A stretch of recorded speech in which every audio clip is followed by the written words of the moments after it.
Congratulation બેન, congratulation. બોલો બોલો, તમારે શું કેવું છે? કેવું લાગ્યું રિઝલ્ટ જોયા પછી? ભાઈ ખુશીના આંસુ છે ભાઈ, ખુશીના. ભાઈ વાંધો નહીં, આવો જો ખુશી બહાર નીકળી જવી જોઈએ તમારે. સવાલ જ નથી ને, એટલે તો કીધું 99 એક માર્ક MCQ માં કપાણો. ચોક્કસ હવે તો અમારે ફરજિયાત આવવું પડશે. એસપી માં 98, સ્ટેટમાં 98. હા, તારું રિઝલ્ટ અહીંયા ખુલ્લું જ છે. બેટા 10મા ધોરણમાં શું રિઝલ્ટ હતું તારું? સાહિલ સર બોલો. 77 10મા ધોરણ ની અંદર હતું, અને 12th કોમર્સમાં તું 99.75 PR લઈને આવી છે. તો વિદ્યાકુલ નો શું સપોર્ટ રહ્યો? હું ડાયરેક્ટ તારું જ ઇન્ટરવ્યુ અત્યારે લાઈવ માં લઈ લઉં. ઘરાવું નહીં.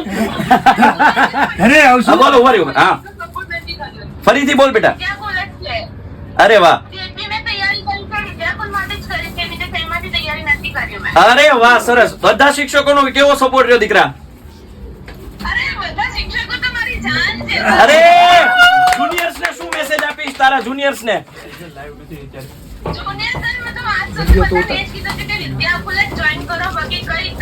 Okay great. ચાલો ભાઈ, 93% છે. અમે નહીં બોલી, અમારું પરિણામ બોલશે ભાઈ. અમે નહીં બોલી, હવે અમારો બોલવાનો સમય ગયો ભાઈ. અમે વાહ